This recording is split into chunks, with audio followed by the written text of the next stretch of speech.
पुंडलिकावते हरी विठ्ठल श्री ज्ञानदेव तुकाराम पंढरीनाथ भगवान की जय राजाधिराज प्रभु रामचंद्र भगवान की जय पवन सुत हनुमान की जय श्री गुरुदेव दत्त वासुदेव हरी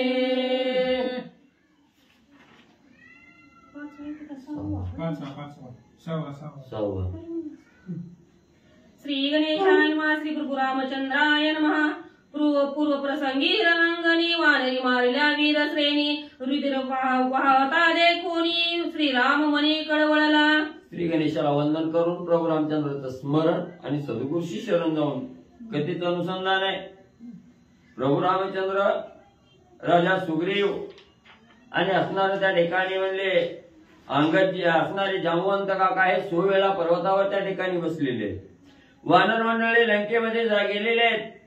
असंख्य राक्षसाचा अंत त्या ठिकाणी होऊ लागलेला आहे। रक्त असणारी म्हणजे त्या ठिकाणी राक्षस मरू लागलेले आहेत। रक्ताचे पाठ त्या ठिकाणी वाहू लागलेले आहेत आणि हे असणारं दृश्य प्रभू रामचंद्राला दिसलं गेलं। रामाने पाहिलं केलं, अंतःकरण द्रवलं गेलं। कृपेचा सागर असणाऱ्या प्रभू रामचंद्राच्या मनाला त्या ठिकाणी वाटलं गेलं की काय आहे या ठिकाणी असणारा अपराध कोणी केलेला आहे? राजा रावणानं त्या ठिकाणी केलेला आहे। पण मरण कुणाला यायला लागले?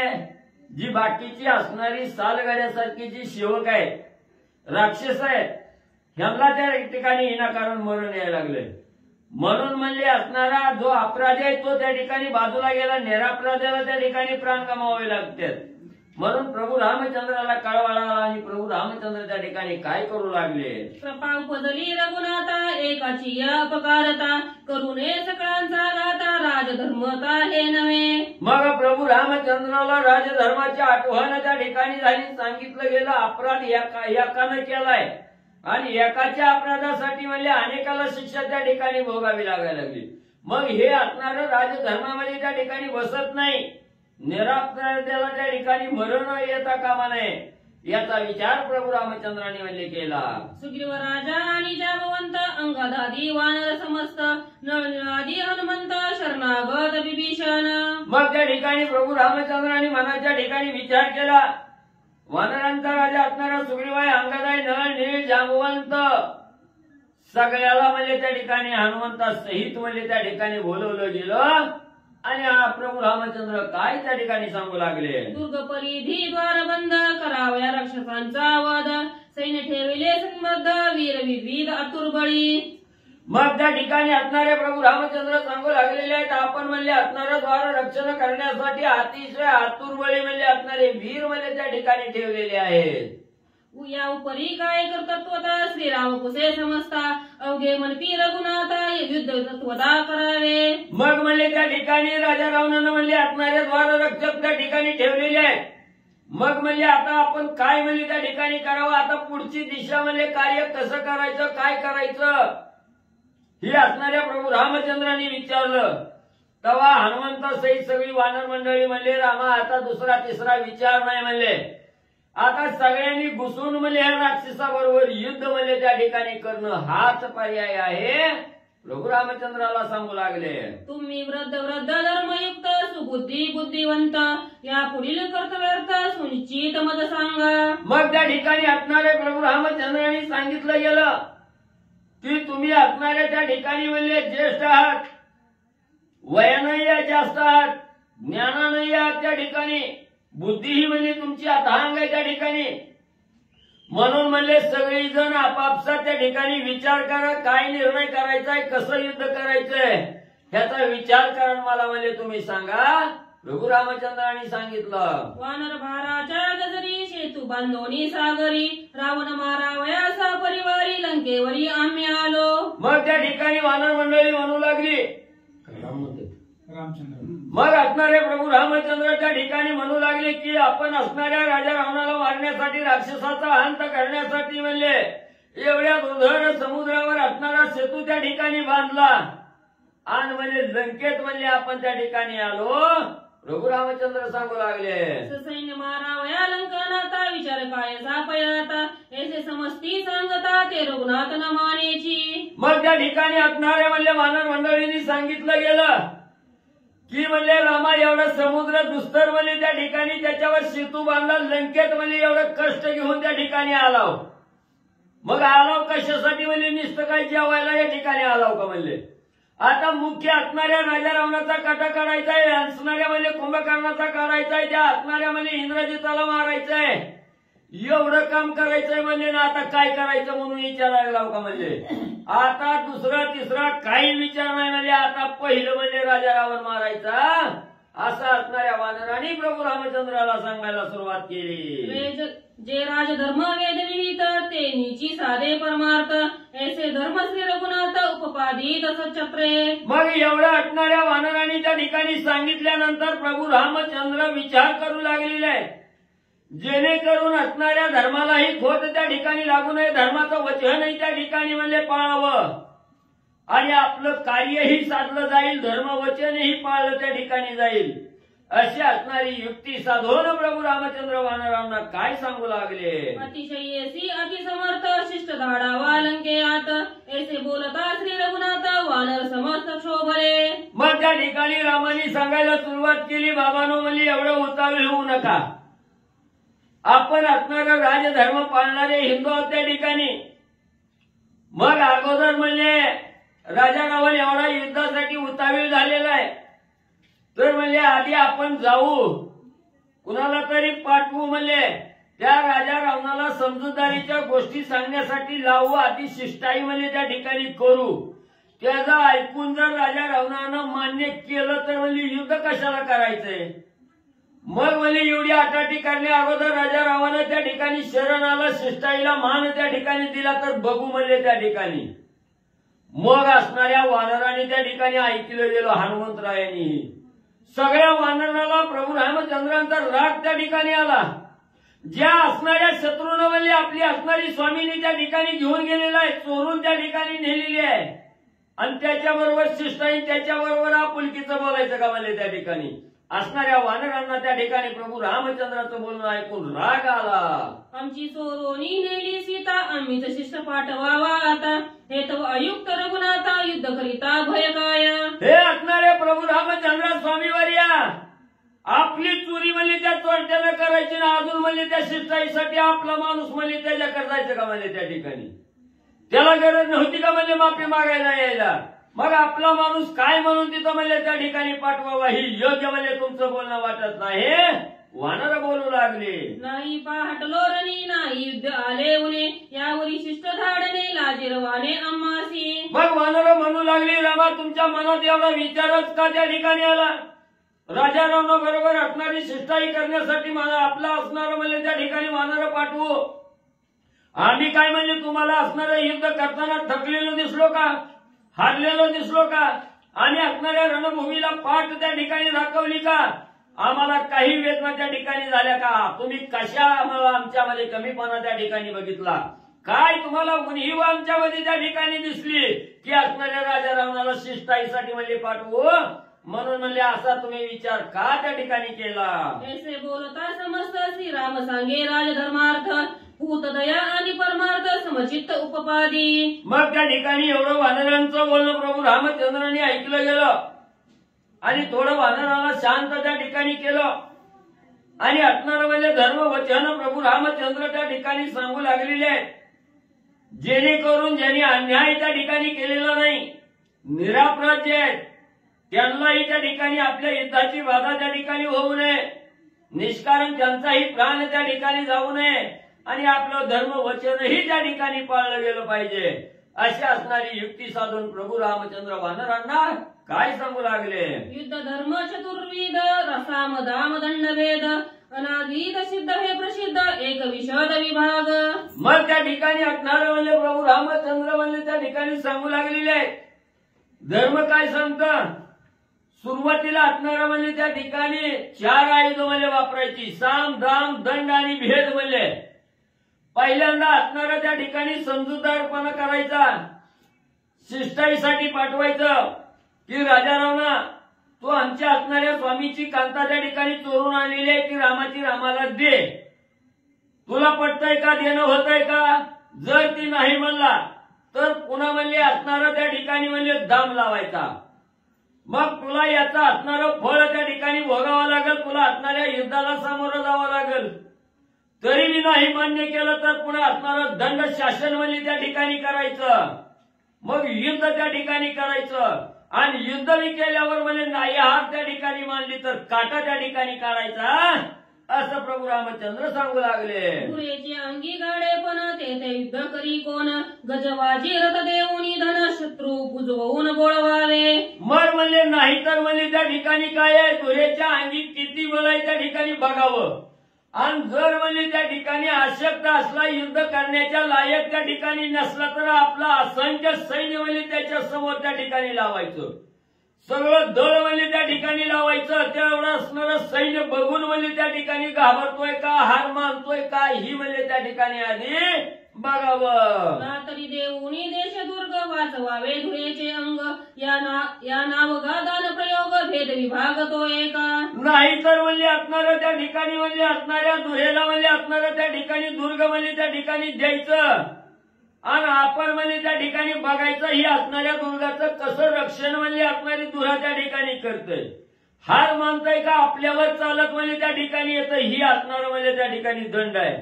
आता असणारा त्या ठिकाणी म्हणजे जो भेद आहे, ह्या भेदाचं लक्षण प्रभू रामचंद्र त्या ठिकाणी काय सांगू लागले. पडल्या धुरेसी दारुण युद्ध नाही सेनानी सैन्य संबद्ध, तेने पर सैन्य करोनी भेद करावे युद्ध तनद्वे. मग म्हणजे एवढं पर्याय वापरून जर म्हणजे त्या ठिकाणी नाही ऐकलं आणि युद्धच करण्याची पाळी त्या ठिकाणी आली तर म्हणजे असणारं त्या ठिकाणी सैन्य म्हणजे तुल्यबळ सैन्य त्या ठिकाणी लावायचं.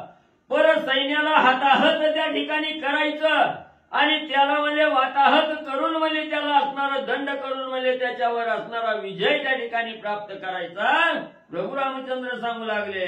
वेदाची अनुवृत्ती रणी पर चक्रा लाविती ख्याती, ऐसे वेदाची गती समस्थिती ते का. मग म्हणजे असणाऱ्या परचक्र म्हणजे त्या ठिकाणी सोडायचं, असणारे जे शत्रूचं सैन्य आहे त्याच्यावर म्हणजे अतिक्रमण म्हणजे त्या ठिकाणी करायचं, क्रमण करायचं, घाला त्या ठिकाणी घालायचं आणि त्या शत्रूला म्हणजे आरी त्या ठिकाणी आणायचं, हे असणारं वेदाचं लक्षण सांगू लागले. युद्ध समयी सामानुक्रम हा मुकत्वे राजधर्म, सामीभूत दया संभ्रम सामतो परम परमार्थ.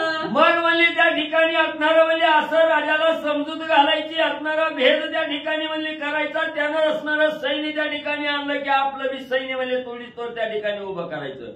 आणि एवढं बी म्हणजे त्या ठिकाणी नाही म्हणजे भूतदया प्रेम. हा, मग म्हणजे असणारं त्या ठिकाणी जे असणारं सैन्य आहे म्हणजे असणाऱ्या शत्रूचं, त्या सैन्यावर बी असणारी म्हणजे त्या ठिकाणी दया दाखवायची. जी अपराधी आहेत, कोण अपराधी आहे कोण निरपराधी आहे ही बी म्हणजे त्या ठिकाणी बघावं लागतं. का तर निरपराध्याचा बळी म्हणजे त्या ठिकाणी गेला नाही पाहिजे, असाही असणारा प्रकार म्हणजे करावा. सामन करिता जाण युद्ध करिता दारुण, असंख्य मरती प्राणी गण ते हत्या कोण सोशील. मग म्हणजे हा आपण असणारा सामनावाचा प्रयोग त्या ठिकाणी नाही वापरला, नाही बोधदया त्या ठिकाणी दाखवली की विनाकारण म्हणजे असणारे निरापराधी त्या ठिकाणी मारले जातात, मेले जातात म्हणले, आणि त्याचा दोष म्हणजे त्या ठिकाणी आपल्या मस्तकावर लागतो, धर्माला बी दूषण म्हणजे त्या ठिकाणी लागतं, प्रभू रामचंद्र सांगू लागलेले आहे. स्वयं सामन करिता साममानी जो सर्वथा, भूत हत्या हत्याचे माता राजधर्मता सुनीती. मग जो कोणी म्हणजे हे असणाऱ्या सामला म्हणजे त्या ठिकाणी मानत नाही, भूतदया त्या ठिकाणी दाखवत नाही, डायरेक्ट जाऊन म्हणजे त्या ठिकाणी असणारं युद्ध त्या ठिकाणी करायचं, भेदाभेद त्या ठिकाणी जो मानत नाही आणि डायरेक्ट युद्ध करून म्हणजे निरापराध्याला त्या ठिकाणी बळी घेतो, त्याला असणारं म्हणजे धर्माचं दूषण त्या ठिकाणी लागतं. तो असणारा म्हणजे धर्माच्या विरुद्ध आचरण करणारा आणि त्या ठिकाणी होतो.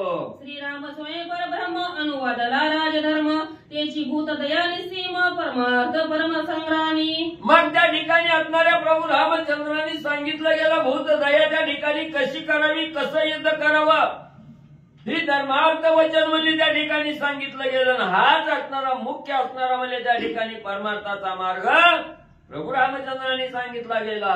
करिता युद्ध कंदरार्थ ते त्याची लाभे पै परमार्थ, ऐसे बोलता रघुनाथ वेद विस्मित विरीची.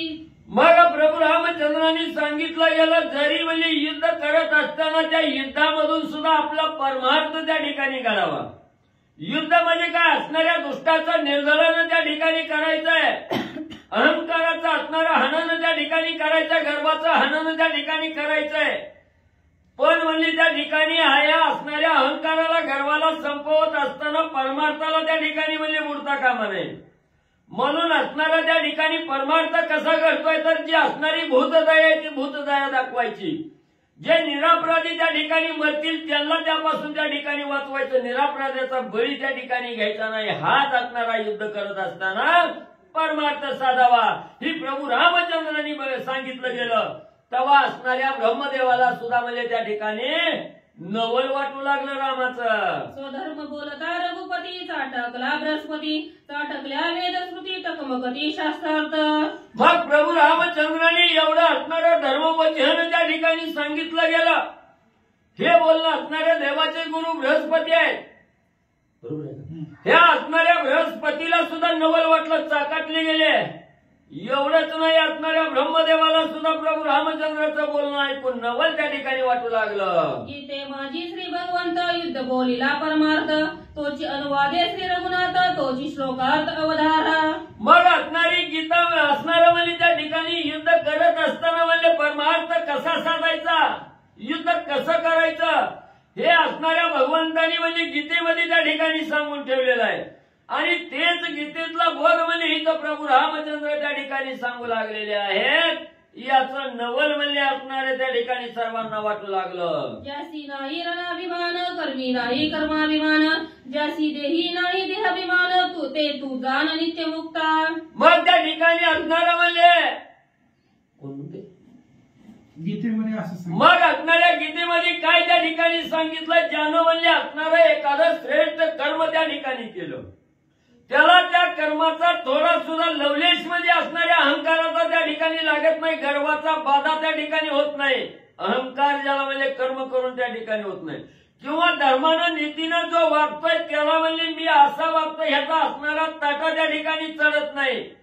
असाच साधक म्हणजे त्या ठिकाणी देहावर असून सुद्धा विधेय अवस्था म्हणजे त्या साधकाला प्राप्त होते. ते जे करीती कर्माचरण, ते कर्माची होय परब्रह्म, त्याची नाही दोष दर्शन, चैतन्य घन निज दृष्टी. मग कर्मावर जे म्हणजे त्या ठिकाणी करून म्हणजे अलिप्त, त्या कर्मविरहित अलिप्त त्या ठिकाणी राहतात, त्या साधकाच्या हातून होणारं प्रत्येक कर्म हे असणारं ब्रह्मस्वरूप म्हणजे त्या ठिकाणी होतं.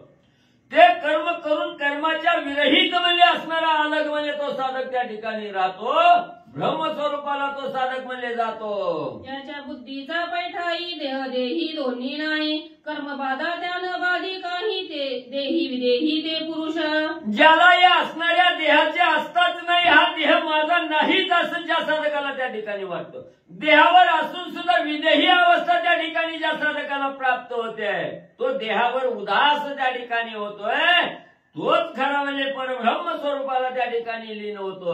ऐशा पुरुषी करितारण, मरते मारिते नाही जाण, तसट सोनी पूर्ण करीती रण मारे. मग असा जो साधक आहे ह्या देहाला मी त्या ठिकाणी मानत नाही, देहावर उदास आहे, देह असून विदेही अवस्थेत आहे, त्याच्या हातून म्हणजे कुठलंही कर्म त्या ठिकाणी घडलं तरी ते कर्म मी केलंच नाही असा जाणणार आहे. त्या ठिकाणी त्या कर्मापासून असणाऱ्या त्या ठिकाणी म्हणजे दूषण जरी लागलं तरी त्या साधकाला त्या ठिकाणी प्राप्त होत नाही असं असणाऱ्या गीतेमध्ये त्या ठिकाणी सांगितलं गेलं. त्याचा वृत्तांत या ठिकाणी सांगू लागले. ब्रह्मापाहोनी तटस्थ झाला, तो तव सर्व गुणे प्राशिला, त्रिगुणा निजगुणे दादूला, युधित गटला तो शूर. मग त्या ठिकाणी असणाऱ्या ब्रह्मदेवानी सुद्धा हे वचन त्या ठिकाणी ऐकलं गेलं आणि सांगितलं गेलं. हे युद्ध करत असताना म्हणजे जो असणारा साधक पूर्ण परब्रह्म स्वरूपाला त्या ठिकाणी लीन होतोय आणि हे युद्धाचं कार्य त्या ठिकाणी करतोय, त्यावेळेस त्या साधकाला ह्या युद्धामध्ये काही असणारं पापात्मक कर्म जरी घडलं तरी त्या कर्माच्या विरहित हा साधक त्या ठिकाणी राहतो, त्याची बाधा म्हणजे त्या साधकाला होत नाही. एवढं श्रेष्ठ वचन असणाऱ्या गीतेमध्ये सांगितलं गेलं. समोस धर्माची कथा स्वयं सांगता श्री रघुनाथा, अतिविस्मित हनुमंता जागवंता तटस्थ. मग एवढं असणारं धर्म वचन म्हणजे नीतीचं वचन म्हणजे प्रभू रामचंद्रांनी सांगितलं गेलं, हनुमंतानं ऐकलं गेलं. हनुमंताला सुद्धा आश्चर्य वाटलं. श्रेष्ठ वयोवृद्ध असणाऱ्या ज्ञानी असणाऱ्या जामवंत काकांनी बोलणं ऐकलं गेलं. या प्रभू रामचंद्राच्या बोलण्यापुढे जांबुवंत काकाला काय बोलावं ही त्या ठिकाणी सुचलं नाही. तटस्थ अवस्था त्या ठिकाणी झाली. एकटक रामाकडे बघू लागले. ऐकोनी श्रीरामाचे वचन हनुमंत घाली लोटांगण अंगद सुग्रीवादी विभीषण वानर गण समयोगे. मग हे धर्म वचन प्रभू रामचंद्राच्या मुखातून पडलेलं ऐकलं गेलं. सगळ्याला आश्चर्य त्या ठिकाणी वाटलं. सगळी वानर सेना त्या ठिकाणी उठली. अंगदजी उठले, नळ नीळ जांबुवंत काका हनुमंतराया उठले. सगळीजण विभीषणासहित प्रभू रामचंद्राच्या चरणाचं दर्शन घेऊ लागले. येथून या श्री रघुनाथ आमुच्या खुंटल्या आमुच्या युक्ती खुंटल्या. आता तुझा मानेर अनुमता त्या कार्याता तू करी. लगेच असणारे हनुमंतरायाने हात जोडला. प्रभू रामचंद्राच्या समोर हात जोडून उभा राहिल्याने सांगितलं, रामा तुमच्या मनोगतापुढे आमचा विचार सगळं म्हणजे खुटलं. तुम्ही जे धर्मवचन सांगितलं हे ऐकून आमचं सगळं विचार म्हणजे त्या ठिकाणी संपलं गेलं. आता तुम्ही जे सांगचाल जसं सांगचाल तसं म्हणजे कार्य त्या ठिकाणी करू म्हणून हनुमंतरायांनी सांगितलं गेलं. कोणी वानराचे वचन स्वयंपुसे पै सर्वज्ञ शिष्ट पाठवावा कोण तो निवडून मत सांगा. मग जेव्हा सगळ्या वानराकडून अनुमती त्या ठिकाणी मिळाली, संमती मिळाली, तेव्हा प्रभू रामचंद्रांनी सांगितलं की बाबांनो मग आता आपण म्हणजे शिष्टाई करण्यासाठी राजा रावणाकडे म्हणजे त्या ठिकाणी कुणाला तरी पाठवायचंय. कोण आहे म्हणजे असणारा हुशार म्हणजे त्या ठिकाणी कोण आहे म्हणजे तुमच्यामध्ये त्याचं असणारं नाव म्हणजे मला त्या ठिकाणी सांगा. प्रभू रामचंद्रांनी विचारलं गेलं. शिष्ट नसावा महाभेड शिष्टेनं धरावी भीड शिष्ट बोलला सुघड निधड प्रौढी निजबळे. मग प्रभू रामचंद्रांनी सांगत असताना सांगितलं गेलं की जो असणारा शिष्ट म्हणजे शिष्टाई करण्यासाठी पाठवायचा आहे त्याची लक्षणे प्रभू रामचंद्र सांगू लागले. अतिशय भीती घेणारा म्हणजे पहिला असणारा शिष्ट त्या ठिकाणी नसावा. तिथं म्हणजे शिष्टाई करण्यासाठी राजा रावणाकडे गेलं की त्या राजा रावणाचा शब्द ऐकून म्हणजे गर्भगरीत होणारा नसावा, भीती घेणारा नसावा किंवा म्हणजे राजा रावण काय बोलला म्हणून त्याची असणारी भीड त्या ठिकाणी राखणारा नसावा किंवा म्हणजे त्या ठिकाणी राजा रावणानं दाब दिल्या म्हणजे पाठ दाखवून म्हणजे माघारी पळून येणारा त्या ठिकाणी नसावा. असा शिष्टाईची लक्षणं आणि प्रभू रामचंद्र सांगू लागले. शिष्ट नसावा कानकुडा शिष्ट नसावा प्रेमळ गाडा शिष्ट नसावा ज्ञानमुडा पायाची निधडा अतियोग्य. मग म्हणजे असणारा शिष्ट हा असणारा म्हणजे त्या ठिकाणी मोठ्या कानाचा नसावा. का तर म्हणजे समोरचा काय सांगतं हे ऐकायची क्षमता म्हणजे त्याच्या अंगी त्या ठिकाणी असावी. कानपुडा कसा शिष्य नसावा कान कानपुडा ती लाज असा. मग म्हणजे असणारा शिष्ट म्हणजे त्या ठिकाणी तिथं गेल्यावर कसं बोलावं काय बोलावं लाजच वाटती त्याच्याकडे जावंच का नग असं म्हणजे त्या ठिकाणी लाजाळूपणा करणारा नसावा किंवा म्हणजे असणारा त्या ठिकाणी शिष्टाई करण्यासाठी गेलाय समोरचा लय भ्यायला लागलाय म्हणून त्याच्यावर म्हणजे माया दाखवणारा प्रेम करणारा त्या ठिकाणी नसावा किंवा म्हणजे त्या ठिकाणी त्यानं म्हणजे असणारं काहीतरी असणारी लोलुप्त त्या ठिकाणी दाखवली आशा दाखवली की त्या आशेला सुद्धा भुली पाडणारा म्हणजे त्या ठिकाणी आणि नसावा. शिष्ट पाहिजे अति चतुर उत्तरी देणे प्रत्युत्तर राहोनिया दुरे समोर अति प्रखर बोलका. आणि एवढंच नाही असणारा शिष्य म्हणजे असणारा शिष्ट म्हणजे त्या ठिकाणी अज्ञानी म्हणजे त्या ठिकाणी नसावा. अज्ञान हे मूळ आहे म्हणजे त्या ठिकाणी असणारं ज्ञान आणि ज्ञानी त्या ठिकाणी असावा. एवढंच नाही म्हणजे असणारा शिष्ट हा त्या ठिकाणी म्हणजे समोरच्याचा ऐकून घ्यायचं ना आपण त्या ठिकाणी गप्प बसायचं असं नसावं. समोरचा बोलल त्याला म्हणजे ताबडतोब त्या ठिकाणी हजर जबाबी त्या ठिकाणी असावा. तोडी तोड उत्तर देणारा म्हणजे त्या ठिकाणी असावा लाजाळू नसावा असं प्रभू रामचंद्र सांगू लागले. दुरे सम्मुख बोलता सभा क्षोभन उपजे चित्ता आपुल्या दावोनी पुरुषार्था स्वामी कार्यार्था साधक. मग म्हणजे असणाऱ्या त्या ठिकाणी राजा रावण सभेच्या ठिकाणी राजा रावणाला त्या ठिकाणी आपण म्हणजे शिष्टाई करत असताना बोलत असताना म्हणजे मधीच कोणतरी म्हणजे असणाऱ्या राजा रावणाचा म्हणजे त्या ठिकाणी लोक उठतील त्याने असणारा राग त्या ठिकाणी धरून म्हणजे आपल्याला त्या ठिकाणी बोलली तरी म्हणजे त्याचा राग म्हणजे मनात म्हणजे धरणारा नसावा म्हणजे त्या ठिकाणी त्या रागावर नियंत्रण करणारा त्या ठिकाणी असावा ना आपलं वचन पटवून म्हणजे समोरच्याला सांगणारा त्या ठिकाणी असावा. एवढा ज्ञानी म्हणले शिष्ट असावा. दूत पाहिजे अत्यंत लाठा शोभल्या गांजी दशकंठा रावण सभेचा उत्मत दाटा तो वाटी वा पाटण नभते. मग म्हणले असणारा दूत म्हणले आपला त्या ठिकाणी शिष्टाईसाठी पाठवलेला म्हणजे कसा असावा, अतिशय श्रेष्ठ बलवान सबळ बल म्हणजे त्याच्या अंगी त्या ठिकाणी असावं, कुठलीच कमतरता त्या ठिकाणी नसावी. आपण म्हणजे शिष्टाई करायला गेला व राजा रावणाला राग आला आणि खवळून म्हणजे त्या ठिकाणी जरी आपल्या अंगावर मारायला यायला लागला तरी तोडीत तोड प्रतिकार करणारा त्या ठिकाणी असावा.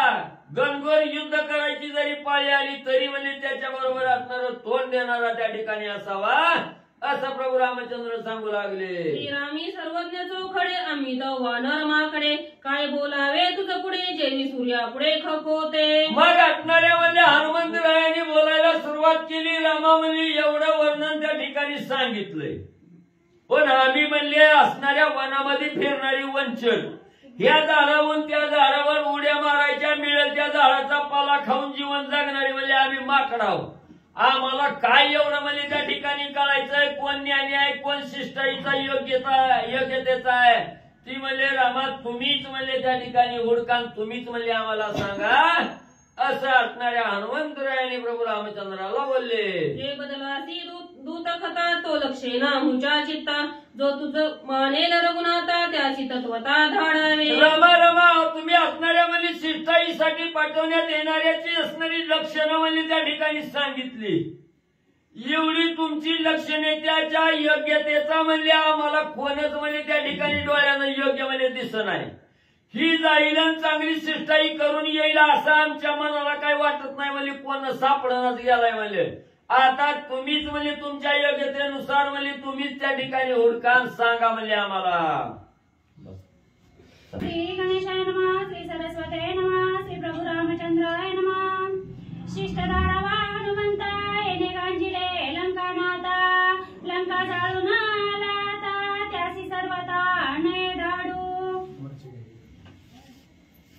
जय बदलासी दूत कथा जो लक्षणे आमुच्या चित्ता जो पाहिजे जो तू जमानेला रघुनाथा त्यासी तत्वता धाडावे. कथेचं अनुसंधान श्री संत एकनाथ महाराज या ठिकाणी सांगतायत. रामचंद्रांनी सांगितलं आपल्याला एक दूत पाठवायचं आहे आणि राजा रावणाकडे शिष्टाईसाठी पाठवायचंय. जर समजाला राजा रावण जर त्याला पटलं तर युद्ध करायची काय गरज आहे. प्राणी मात्राला व्यथा होते, सगळी जण मरायला लागले त्याच्यासाठी म्हणजे नको युद्ध करतात, आपण दूत पाठवू. त्यावेळेस वानरांनी सांगितलं रामा तुमची बुद्धी सूर्यापुढे एका किड्यानं वळवळ करावं तशा पद्धतीने आहे. आम्ही कुठं तुमची बुद्धी कुठं, त्यामुळे तुम्ही जसं बोललाव तसं आमच्या लक्षामध्ये येत नाही. मग तुम्हीच नजर टाका या वानरांवरती. जर तुमच्या बुद्धीला जो वाटेल तुम्हाला जो योग्य वाटेल तुमच्या मनामध्ये जो वानर येईल त्याला शिष्टाईसाठी तुम्ही पाठवा असं रामचंद्र सांगू लागले. शिष्टदारावा हनुमंता येणे गांजिले लंकानाथा लंका जाळून आला आता त्यासी सर्वता नये धाडू. आणि रामचंद्र विचार करतात कुणाला पाठवायचं. पहिलं नाव हनुमंताचं घेतलं. हनुमंताला जर पाठवलं तर कालच लंका जाळून आलेला आहे, मग ह्याला जर परत परत पाठवलं तर रावण काय विचार करील, ह्यांच्याकडे दुसरा वानर नाही, सारखं सारखं त्यालाच पाठवतात, मग दुसरं कोण आहे का नाही असं वाटेल पुढच्या व्यक्तीला, शत्रूला असं वाटेल हनुमंताशिवाय ह्यांच्याकडे दुसरा योद्धाच नाही. त्याच्यामुळं परत परत त्याला पाठवायचं नाही. एकदा जाऊन आलाय लंका जाळून आलाय, होय लंका जाळून आलाय, परत माघारी पाठवायचं नाहीये असा विचार करू लागले. नीळदूत विचक्षण बोलू जाणे सुलक्षण त्याच्या ठाई अवलक्षण अति अवगुण तो एका. नीळ नावाचा दूत आहे, त्याच्याकडे ताकद आहे पण त्याच्यापाशी अवलक्षण आहे, आगाऊपणा आहे. अशा व्यक्तीला पाठवायचं नाहीये. अवलक्षणानं तो भरलेला आहे, त्याच्यामुळे त्याला जर पाठवलं तर तो काय करील ऐका. शिष्टाई न घेता रावण नीळ न परते आपण. नळ आहे का निळा? खाली नीळ आहे, नीळ पण आहे. बरं. शिष्टाई न घेता रावण नीळ न परते आपण त्यासीच करील रणकंदन बळाभिमान बळदर्प. वरच्या ओळीमध्ये सांगितलं होतं निळाकडे अवलक्षण आहे. अवगुण आहे. मग कोणता अवगुण आहे तर बळ अभिमान बळ दर्प. त्याच्याकडे ताकद आहे निळाकड. मग त्याला जर आपण समजवायला पाठवलं तर ताकद असणारा माणूस काय हात जोडून येईल का? नाहीये. राजा रावणाला मारून येईल. बळदर्प आहे, बळाचा अभिमान आहे. त्याच्यामुळे शिष्टाई बाजूला राहील आणि त्याचं रावणाचं युद्ध होईल. कदाचित रावणाला मारून सुद्धा तू येऊ शकतो एवढी ताकद त्या निळाकडे आहे. त्याच्यामुळे ते निळाला सुद्धा पाठवायचं नाही. आपल्याला काय करायचे? शिष्टाई करायची. त्याच्यामुळं बोलका सहनशीलता असणारा वानर पाठवावा. म्हणून हनुमंतालाही नको, निळालाही नको. मग कोण पाठवायचं? ऐका. नळही त्याचा सारिका न कळे स्वामी कार्यांचा का जाऊनी झोंबेला दशमुखा बाहुबळे देखा मारावया. नळ नावाच्या वानराला पाठवलं. नळही त्याच्यासारखाच आहे, त्याच्यातही ताकद आहे. मग रामचंद्राचं कार्य काय आहे ही त्यांच्या लक्षामध्ये येणार नाही, कारण ते बलवान आहे, ही योद्धा आहेत. वानरामध्ये ताकद आहे. प्रत्येक जण वानर रावणाला मारण्याचा प्रयत्न करतोय. त्याच्यामुळं जसा नीळ आहे तसाच नळ आहे, त्याच्याकडेही ताकद आहे. तोही जाऊन डायरेक्ट रावणाला मारून येईल. मग रामचंद्राच्या मनात काय आहे, त्यांचं कार्य काय आहे ही कुणाच्याही लक्षामध्ये राहणार नाही. म्हणून नळ आणि निळालाही पाठवायचं नको. पुढे काय करतात ते का? दूत पाठवावे दधिमुखा संधी न माने दशमुखा तो पावनी अति दुःखा मर्दिला लंका अविवेके. आणि दधिमुखाला पाठवावं, कारण तो वृद्ध आहे आणि ताकदही दधिमुखाकडे आहे. पण त्याला जर पाठवलं आणि कदाचित रावणानं मानलंच नाही, दधिमुखाचं बोलणं रावणानं मान्यच केलं नाही, तर दधिमुखाला राग येईल आणि कुठल्याही प्रकारचा विचार न करता अविवेकपणानं तो लंकेचा विध्वंस करून येईल. म्हणून त्या दधिमुखालाही पाठवायचं नको. रामचंद्र बोलतात. दूत पाठवावा जांबुवंत अतिवृद्ध पायी अशक्त तो अतिमंत्री बुद्धिवंत असावा सतत मजपासी. रामचंद्राने पुढे विचार केला, जांबुवंताला पाठवावं. कारण जांबुवंताला पाठवले तर जांबुवंत ज्ञानी आहे, हुशार आहे, वृद्ध आहे, बुद्धिवान आहे. आणि ते जांबुवंत आपल्या बुद्धीच्या बळावरती रावणाला बोध करील, सांगेल. पण नको, तो वृद्ध आहे. आपल्यापाशी असा वृद्ध माणूस लागतो. आपण जर कुठं चुकत असेल तर समजावायला सांगण्यासाठी अशी माणसं लागतात. तुझं इथं चुकायलंय, त्याच्यामुळे नको त्याला पाठवायला. तो आपल्यापाशी पाहिजे. अत्यंत हुशार आहे, वृद्ध आहे आणि असा जांबुवंत सारखं आपल्यापाशी असावा. म्हणून त्यालाही पाठवायचं नको असं रामचंद्र बोलतात. दूतत्वे दाढूपणाचा परितो अतिशय कर्कश नेने सदुक्ती अनुप्रवेश झोंबेला उदास दशकंठा. पणस नावाचा वानर, त्याला जर दूताचं कार्य दिलं तर तो सुद्धा कसा आहे? कर्कश आहे. पुढच्या माणसाचं ऐकून घेण्याची क्षमता त्याच्याकडे कमी आहे. आपलंच खरं म्हणणारा तो आहे पणस. त्याच्यामुळे रावण काय बोलतोय, काय त्याच्याकडून उत्तर येतं हे ऐकणार नाही. त्याच्यामुळे जाऊन झोंबेला त्याला मारण्याचा प्रयत्न करील रावणाला. त्यामुळे त्या फणसालाही पाठवायचं नको. रामचंद्र बोलतात. दूत दाढिता कुमुद करील रावणाशी विवाद बोलता बोलता चढेल क्रोध करील उपमर्द लंकेशा. रामचंद्राने पुढचा वानर डोक्यामध्ये आला, विचारामध्ये आला, कुमुद. कुमुद नावाच्या वानराला पाठवावं, पण त्याच्यापाशी राग जास्त आहे. रागीट माणसाला पाठवायचं नसतं. पुढचा माणूस काय बोलतोय ऐकून घेण्याची क्षमता त्याच्यामध्ये नसते. राग येईल आणि रागामध्ये रावणाचं बोलणं वाढेल, ह्याचं बोलणं वाढेल. मग बोलता बोलता बोलता भांडणाला सुरुवात होत असते. त्याच्यामुळे कोणीतरी बोलत असताना आवरावं लागतं आणि ह्याला राग सहन होत नाही या कुमुदाला. त्याच्यामुळे बोलता बोलता राग वाढेल आणि तो रावणाबरोबर युद्ध करेल. म्हणून त्या कुमुदालाही पाठवायचं नको असा विचार करतात. दूत पाठवावा सुसेना चतुर बोलका सुलक्षण संधी न मानता रावण देईल प्राण सीतेसाठी. आणि सुसेनाला पाठवावं. वालीचा सुग्रीवाचा असणारा तो सासरा आहे आणि सुसेन कसा आहे? जांबुवंताच्या वयाचे होते. त्याच्यामुळे तो हुशार आहे, त्याच्यापाशी ज्ञान आहे. पण असं होईल सुसेनाकडे रावणाला मारण्याची ताकद कमी पडते. जर कदाचित सुसेनाला पाठवलं आणि रावणानं ते मान्यच केलं नाही तर सुसेन असा योद्धा आहे रामचंद्राच्या कार्यासाठी सीतेचा जीव वाचवण्यासाठी तो प्राण देईल, मागं बघणार नाही, तो जीव द्यायला सुद्धा मग पाठीमागं पाहणार नाही, असा सुसेना आहे. त्यामुळं आपला माणूस जाऊन तिथं मरण्यामध्ये काय अर्थ आहे, आपल्या शौर्याला आपल्या प्रतापाला काय ताकद आहे, काय करायचं, म्हणून त्या सुसेनाला सुद्धा पाठवायचं नको. रामचंद्र बोलतात, श्रेष्ठत्व दूता केसरी त्यासी रावणाचा राग भारी, सर्प मुंगुसाच्या परी परस्परे भिडतीला. आणि केसरी नावाचा असणारा दूत त्याला जर पाठवावं तर त्याचं आणि रावणाचं आधीपासूनच वैर आहे, त्याचा राग रावणाचा राग त्या केसरीच्या मनात भरपूर आहे. आणि आपण जर अशाच पाठवलं तर मग आधीच वैर असताना पाठवायचं नाही, ती संधी बघत असताना मारायची. त्याच्यामुळे ते केसरीला नको पाठवायला. जसं सापाचं आणि मुंगुसाचं वैर असावं तशा पद्धतीने केसरीचं आणि रावणाचं वैर आहे, म्हणून त्यालाही पाठवायचं नको. रामचंद्र बोलतात,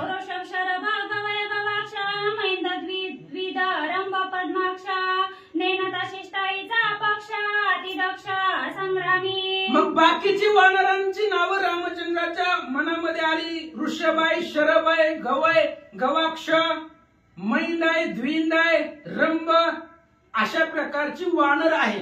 ह्यांना जर पाठवलं तरी शिष्टाईचा विचार करणाऱ्या मधली नाही ती, ही डायरेक्ट जातील रावणाला मारायचंच बघतील. काल येऊन गेली बघा, रावण देखोनी गोपुरी जो तो वानर उपरा उपरी, युद्धा लागी सोय पाचारी, निग बाहेरी नपुंसक अशी वानर आहे. जी जाईल ती रावणाला मारायचाच प्रयत्न करताय. त्याच्यामुळे ही जर पाठवली तर शिष्टाई नावाचा प्रकार यांच्या लक्षातच राहणार नाही, शिष्टाईची बाजू ही घेणार नाही, गेल्या गेल्या रावणाला मारतील, म्हणून यांनाही पाठवायचं नको. रामचंद्र बोलतात, इतर जय जय वानर वीर नेनती शिष्टाईचा प्रकार, मारावया दशशिर अवघे सत्वर उठती. आणि बाकीचे जे वानर आहे ह्यांना शिष्टाईचं ज्ञान नाही. मग अशी जी दूत कसा पाठवावा तिची लक्षणं सांगितली, ह्यांच्याकडे नाहीयेत, विचार कमी पडतो रावणापुढे बोलण्याचा. ही शिष्टाईचा प्रकार जाणत नाहीत, ह्यांना फक्त मारायचंच माहिती आहे. त्याच्यामुळे अशी जर वानरं आपण पाठवली तरी शिष्टाई मान्य करणार नाही, डायरेक्ट जाऊन रावणाला मारतीलच. त्याच्यामुळं अशाही वानरांना पाठवायचं नको. रामचंद्र बोलतात, सुग्रीव मुख्य वानर राजा दाडू नये दूत काजा, दूत लक्षावया दशरथात्मजा वानर समाजा शोधित. रामचंद्र सगळ्या वानरावरती नजर फिरवू लागले, कोणाला पाठवायचं, कोण आहे असं युद्धा राजा रावणापाशी जाऊन आपलं कार्य करून महागारी येईल. सुग्रीव राजा बलवान आहे, कालच बघितलं रावणाचं सुग्रीवाचं युद्ध. त्याच्यामुळे सुग्रीवाकडे ताकद आहे, पण तो राजा आहे, राजाला दूताचं कार्य देऊ नये, ज्याला शोभल त्याला ते कार्य द्यावं. तो राजा आहे, वानरांचा राजा आहे, कोट्यावधी वानरांचा तो राजा आहे, आणि त्याला दूतासाठी कसं पाठवायचं. म्हणून रामचंद्र पाहू लागले दूत कार्यासाठी कोण आपल्या नजरेमध्ये योग्यतेचा आहे. रामचंद्र शोधू लागले. दूत पाठविता विभीषण अवश्य मारिल रावणा, मग मज देणे प्राण हे आपण नये करू. आणि रामचंद्र पुढे विभीषणाचं नाव सुचवतात. विभीषणाला पाठवावं का, विभीषणाकडे दूताचं कार्य करणं योग्य आहे, हुशार आहे, ज्ञानी आहे, प्रवीण आहे, युद्धामध्ये ताकद आहे.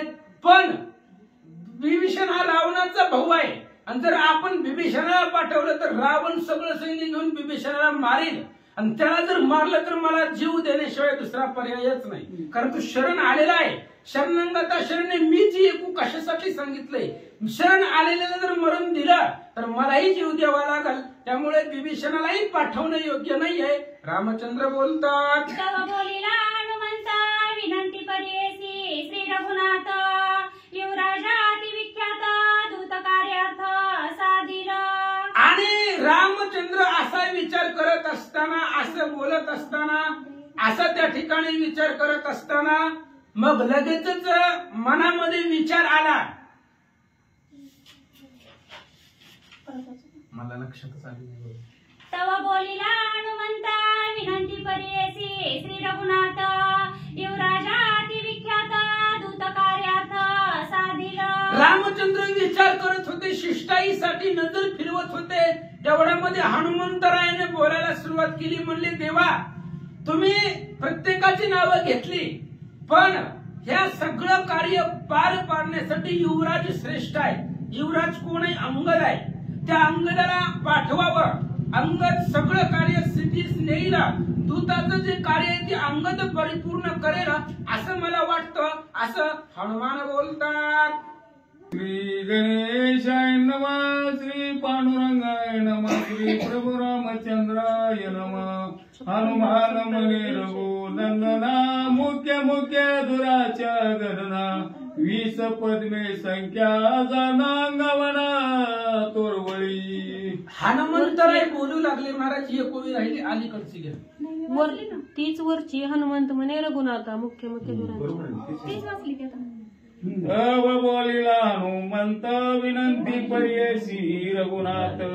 युवराजाती विख्यात, दूत कार्यार्थ साधतील.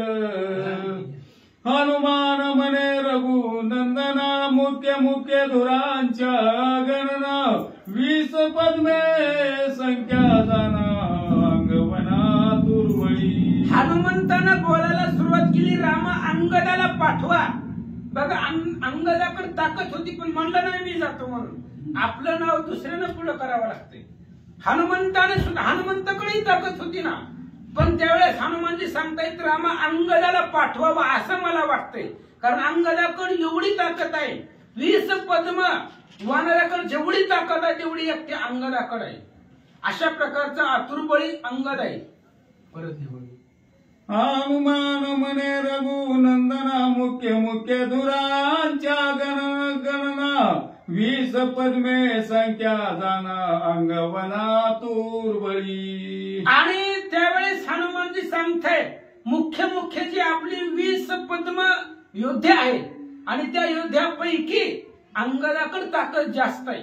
म्हणजे 20 पद्म जी वीर आहेत, शूर आहेत, ती अंगवन आहे, त्यांच्याकडे ताकद आहे. आणि त्यांच्यापैकी अंगदामध्ये अंगवन आहे, सामर्थ्य आहे, अद्भुत ताकद आहे. म्हणून त्यालाच पाठवावं असं माझं मत आहे. हनुमान बोलतात. याही माझी वाळी सुत अंगदाती बळे विख्यात, रावणाच्या सभेत अति समर्थ बोलावया. रामचंद्र आपलं 20 पद्म संख्या ताकदवान आहे, आणि त्या सगळ्यापैकी अंगदाकडे जास्त ताकद आहे. आतुरबळी अंगद आहे. हे अंगदाला जर पाठवलं तर रावणाच्या सभेमध्ये बोलण्यासाठी अंगद समर्थ आहे. रावणानं काही प्रश्न विचारू द्या, उत्तर अंगदाकडे तयार आहे. एवढा समर्थवान आहे असं हनुमान बोलतात. बोलता राक्षस सभेमध्ये सभा सुभयासी नवादी, शत्रु वाक्य निषेधी अति सुबद्ध बोलका. अंगदालाच का पाठवायचं तर अंगद बोलकाय, अंगद सुबुद्धी आहे, अंगदाकडे बुद्धी आहे.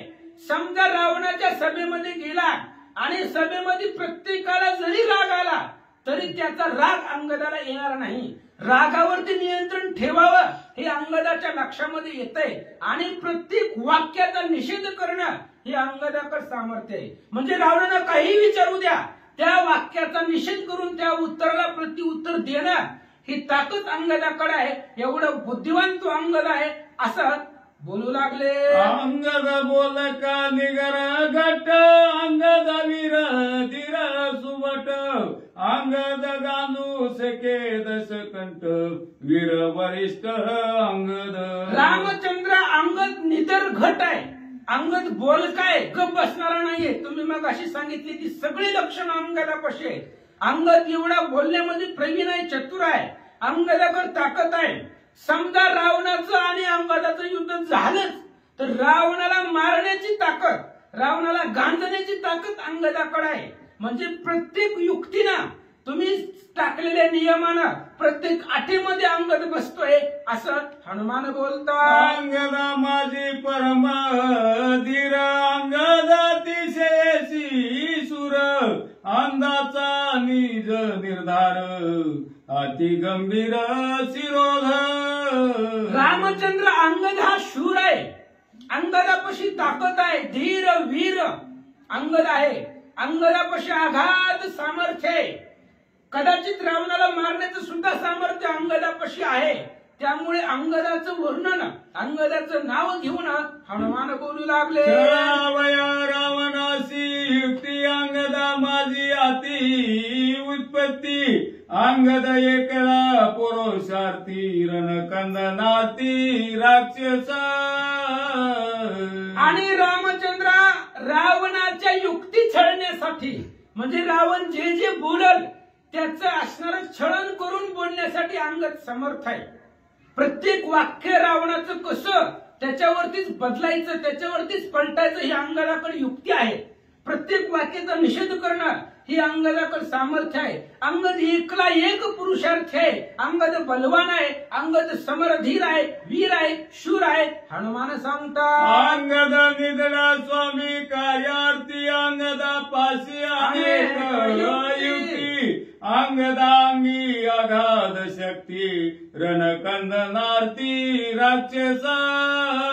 रामचंद्र अंगद निधडा आहे, निधड्या छातीचा आहे. तो घाबरणाऱ्यापैकी नाहीये आणि स्वामी कार्यासाठी तो प्रवीण आहे. स्वामीचं कार्य परिपूर्ण सिद्ध करण्यासाठी अंगदापाशी अनेक युक्ती आहेत.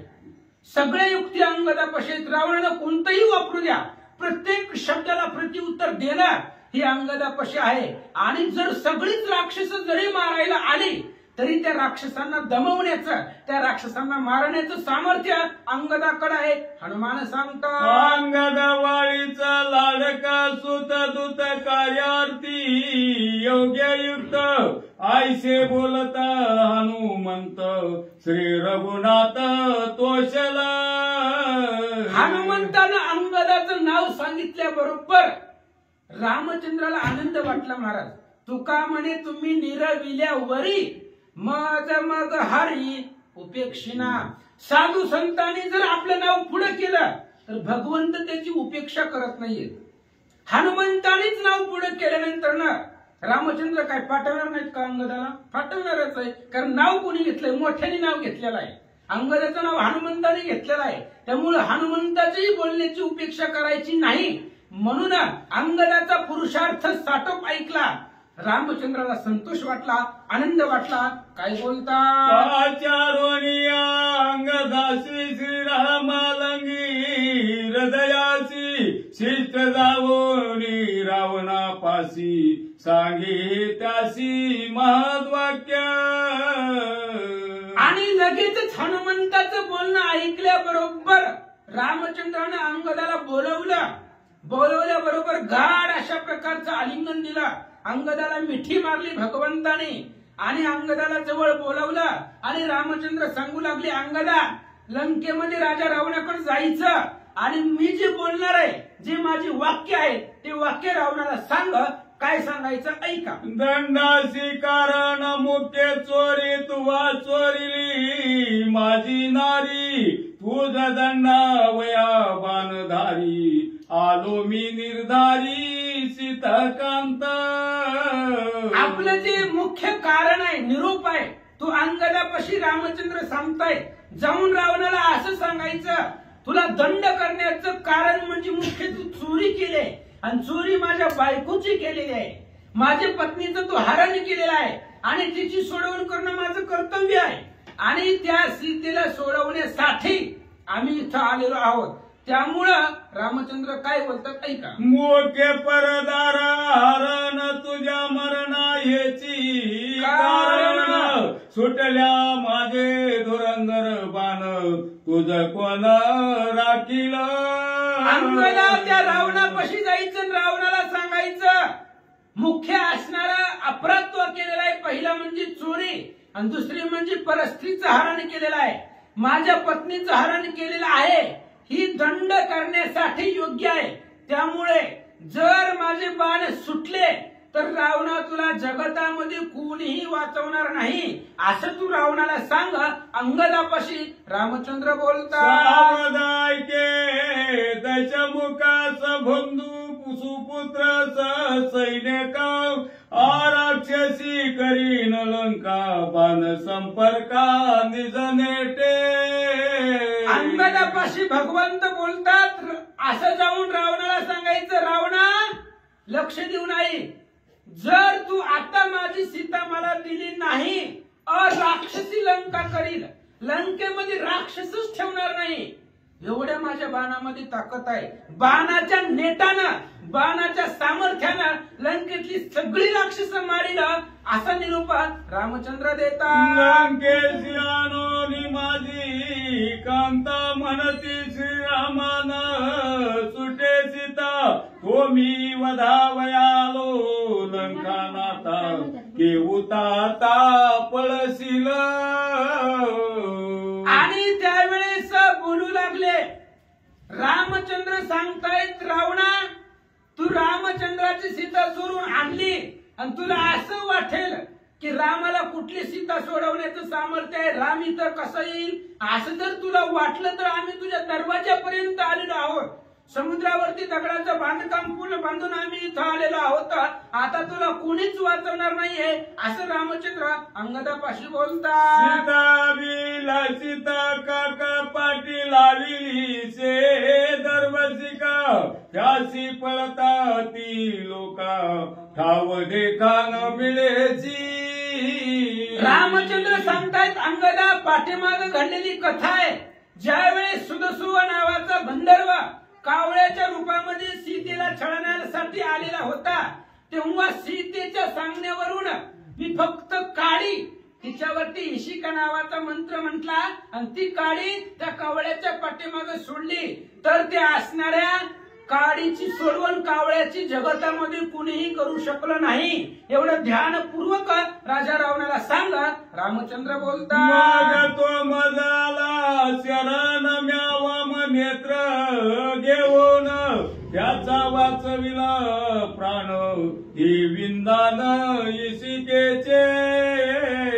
आणि त्रिभुवनामध्ये तो कावळा फिरला, फिरल्यानंतर तो मला शरण आला आणि शरण आल्यानंतर मग मी त्याचा प्राण वाचवला, मी त्याचा जीव वाचवला. का?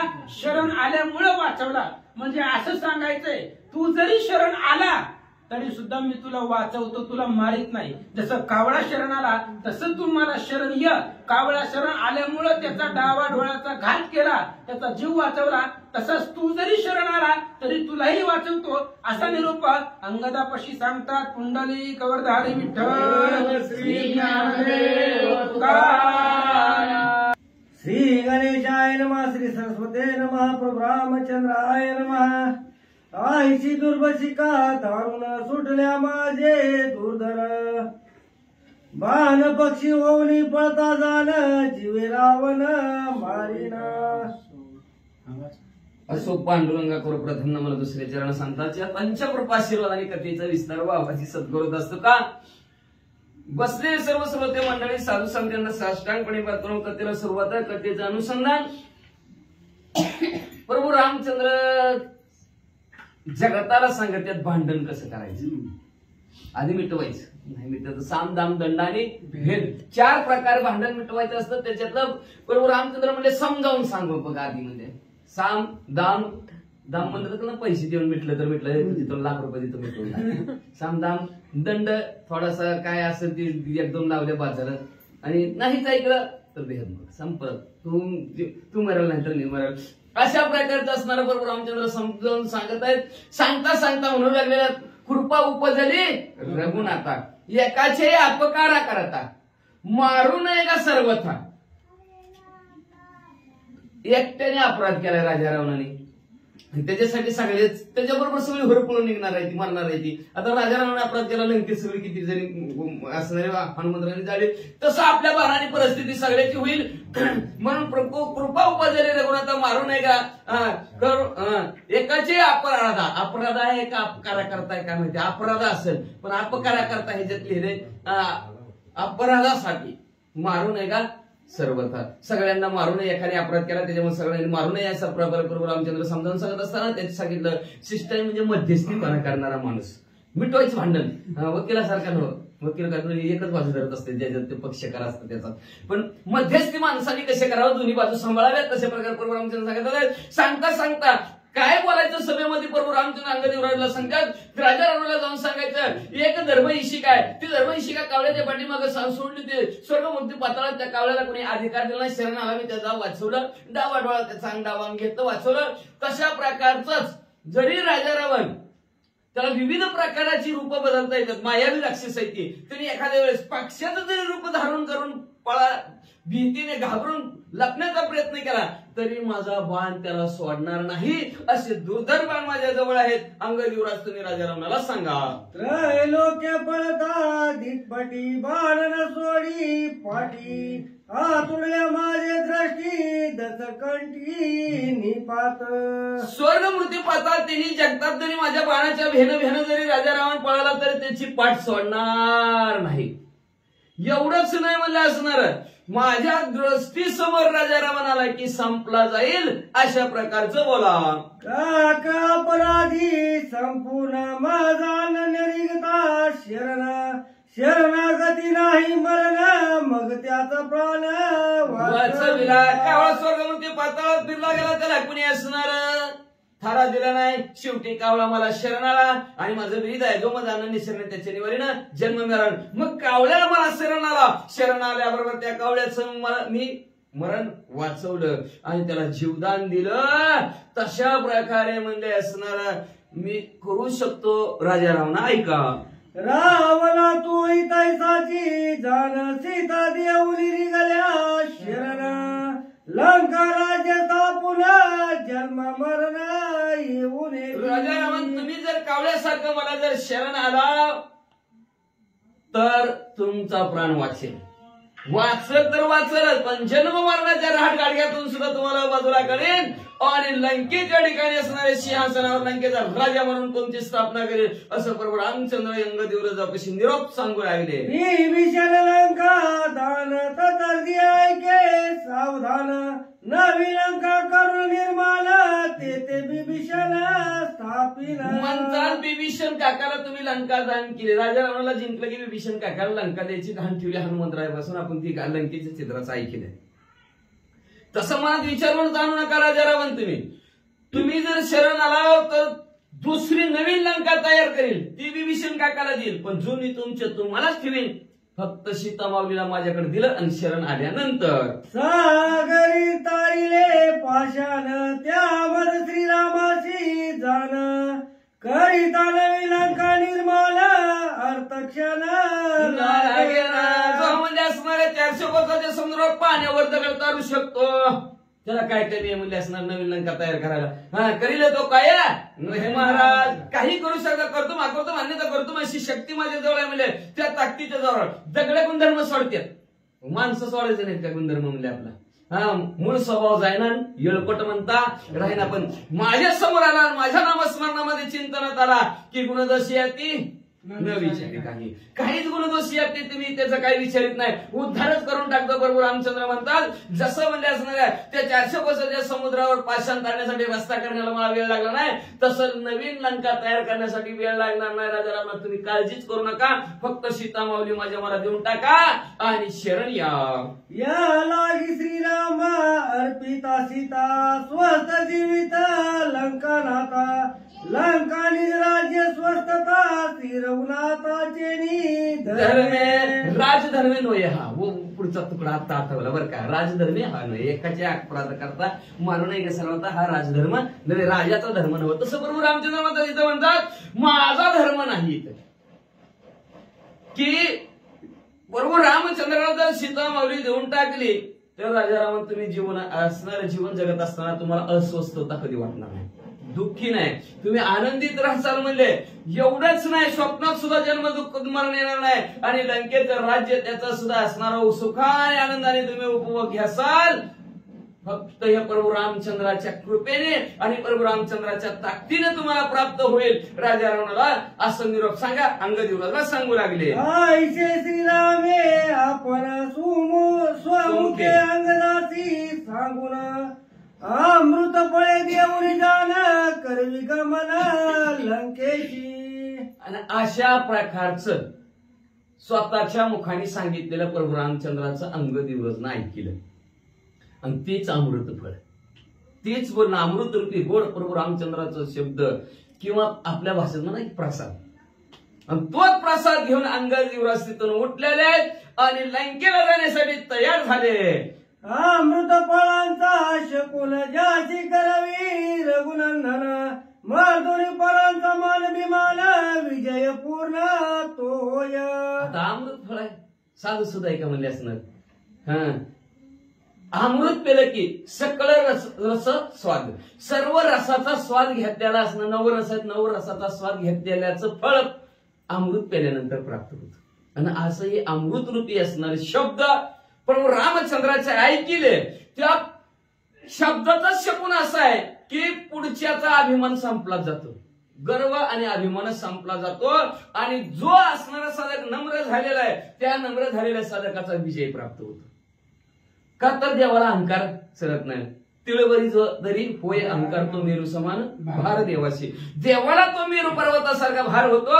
म्हणून काय लक्षात ठेवा, आपण कितीही स्वतःचा आपला अभिमान संपवायचा प्रयत्न केला तर निर्माण होतच नाही. देवाने असणारा देवाला शरण गेल्याशिवाय संपतच नाही.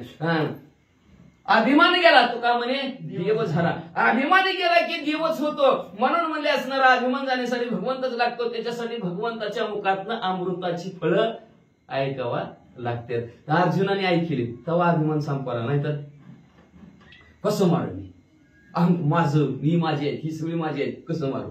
ज्यावेळेस भगवंताने असणारा उपदेश केला त्या अर्जुनाला कुरुक्षेत्राच्या ठिकाणी, त्यावेळेस अभिमान अर्जुनाचा संपला आणि अमृतरूपी बोलणं ऐकलं, आणि बोलणं ऐकल्यानंतर अर्जुनाचा विजय झाला. तशा प्रकारे जो भगवंताच्या असणाऱ्या बोलण्यावर विश्वास ठेवतो दास बनतो. म्हणून संतांच्या पायी हा माझा विश्वास, सर्व पायी सर्व झालो दास त्यांचा. असं भगवंताच्या बोलण्यावर विश्वास ठेवा, नक्की तुम्ही सुद्धा असणारा पुढच्याचा अभिमान संपवून जातात, नाहीतर पुढच्याचा अभिमान संपू शकत नाही. साधक विजयी पूर्ण होतं असं प्रभू रामचंद्राने आणि ग्रंथकर्ते शांती ब्रह्म एकनाथ महाराज वर्णन करतात. अंगदा तुझी शौर्य शक्ती धृती कीर्ती सहन शांती परम पुरुषार्थाची ख्याती हनुमंते मद प्रती सांगितलं. ऐका प्रभू रामचंद्र आलंगी देऊन सांगू लागले, तुमची जी काय असणारी शक्ती आहे, ताकद आहे, पराक्रम आहे, कीर्ती आहे, धृती वागणूक आहे तुमची,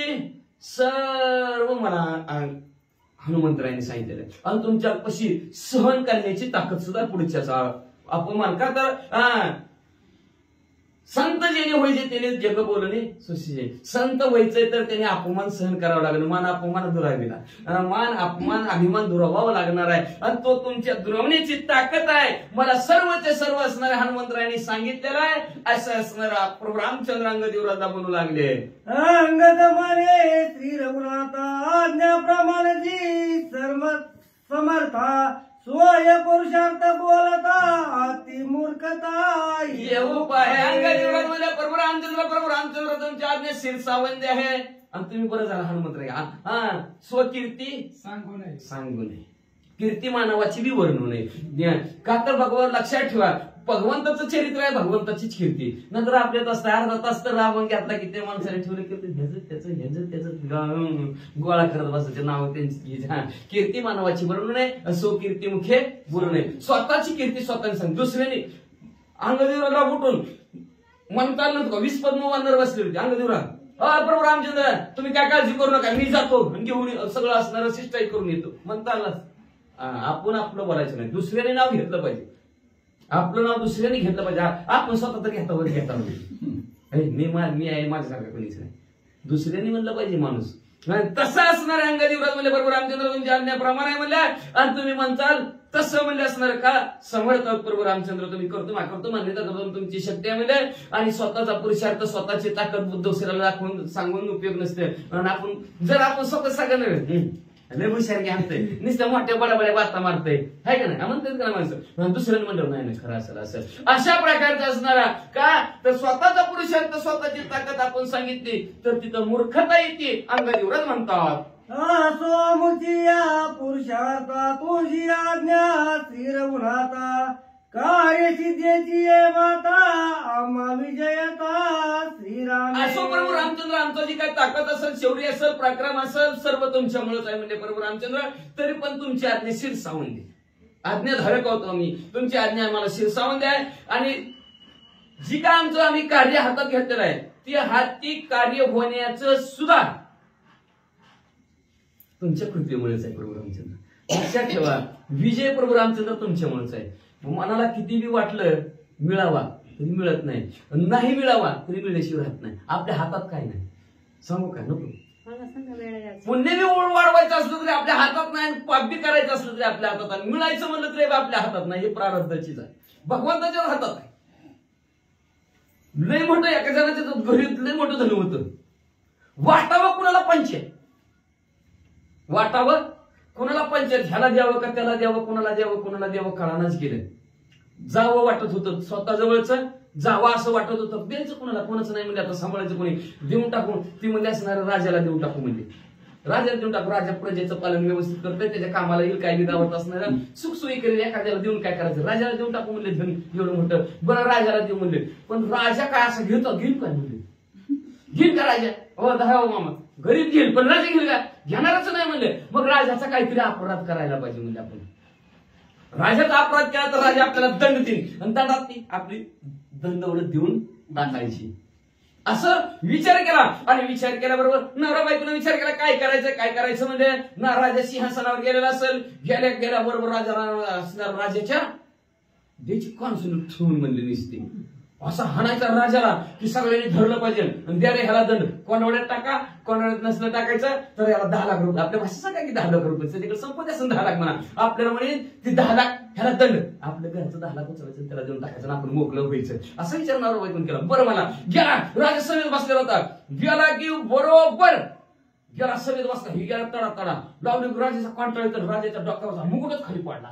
खाली पडला की राजा कळत न कळत काय माहिती राजाच्या मुकुटात बसलेला होता नाग.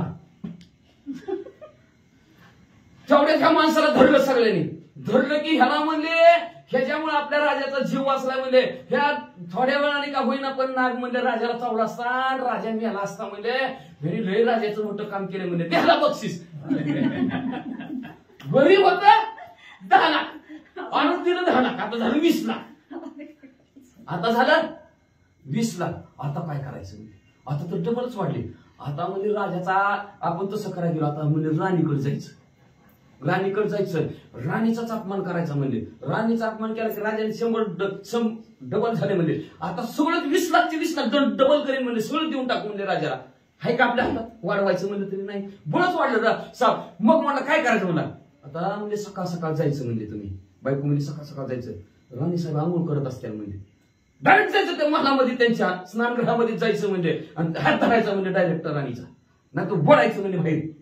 बरं म्हणला, जातो म्हणला. मग लय मोठी मोठी शिक्षा करतील म्हणले तुम्हाला, सगळं तर आपलं 20 लाखचे 20 लाख जातील म्हणला. म्हणलं बरं म्हणल्या बरोबर असणार. ती सकाळ उठली, गेला, त्यांचा टाइम बघितला, टाइम म्हणत गेलो की गेला स्नानगृहामध्येच, गेला की त्या राणीच्या हाताला धरला आणि हिशकेली बाहेर पडलं. सगळे यार तुला काय करते का नाही, पण 0 मिनिटात त्यांनी बाहेर पडायला आणि त्या स्नानगृहाची धडाधडा भीत पडाय गाठच पडली. आपण म्हणतो कावळा बसायला खाली पटाय गाठून बाहेर काढलं. बाहेर काढल्या बरोबर राणीचा जीव वाचला, भिताड पडला असं तर मिली असती.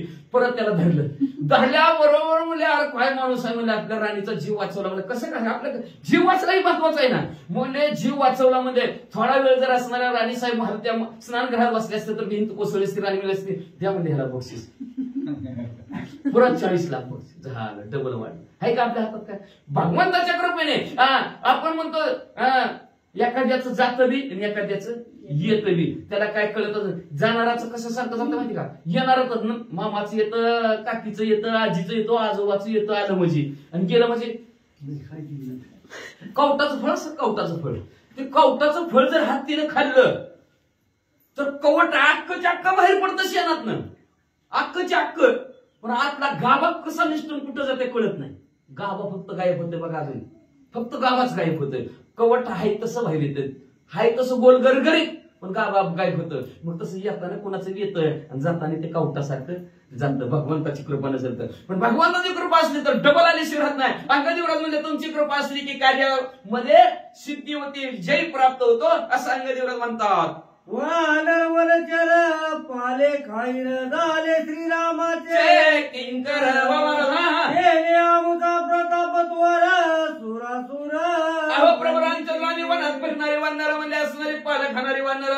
पण प्रभू रामचंद्राचे दास झाला, देवाचे दास झाला, देवाचे सेवक झाला. म्हणून स्वर्गमूर्ती पाहतात तिने जगतातले लोक नव्हे, स्वर्गाच्या ठिकाणचे देव सुद्धा आमची कीर्तीचं वर्णन करतात, आमच्या प्रतापाचं वर्णन करतात. किती मोठेपणा अजून. श्रीराम तुझे आज्ञे पुढे रावण काय सेवा पुढे. आजी माझे बागे तोकडे कार्य मज कडे सांगितले प्रभू रामचंद्र असणार ऐका ते असणार तुमच्या आज्ञे पुढे. ते राजा रावण शिल्लक काय किंमत नाही.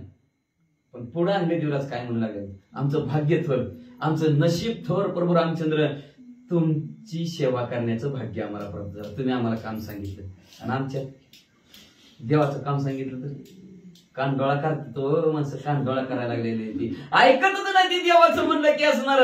अंगदेवराज काय म्हणतात, भाग्यवंत आहोत आम्ही, नशीबवान आहोत आम्ही, प्रभू रामचंद्र तुम्ही आम्हाला काम सांगितलं. आजी माझे सफलिता श्री रघुनाथ माझ सांगितला कार्यार्थ भाग्यवंत मी. आज माझ्या मनातली इच्छा असणारी सर्वच्या सर्व पूर्ण झाली.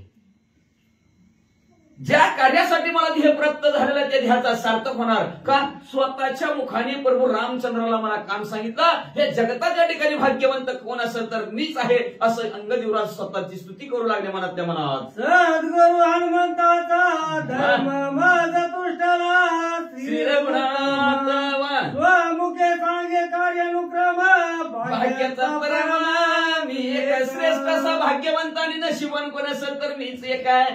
पण पुन्हा जाणतेनी गुरु भजीचे त्यांनी रत्न कार्य मूळ सिंचनी शाखा पल्लव जैशी संतोष येते. झाडाच्या मुळाला पाणी घातलं की वर घालायची गरज आहे काय. मग एकदा ठरवलं पिंपळाचं झाड मोठं आहे म्हणले असणार, शेंड्याला जाऊन वरण पाणी फुटल, मुळाला घालायला पाहिजे. मूळ सिंचनी जस म्हणून जाणतेनी गुरु भजीचे, म्हणून जाणणाऱ्या लोकांनी आधी गुरु आधीच गुरुची म्हणा. म्हणून लक्षात ठेवा, आपण असं किती जरी राम राम म्हणत असलं तरी त्याला थोडीशीच किंमत आहे, पण गुरुनं जी काय मंत्र दिलेला त्याला फार मोठी किंमत आहे. म्हणून असणारं आधी वाक्य काय अंगदेवराज विचारलं, त्या हनुमंतराय असणाऱ्या सद्गुरूची कृपा झाली म्हणून आम्हाला देव भेटले.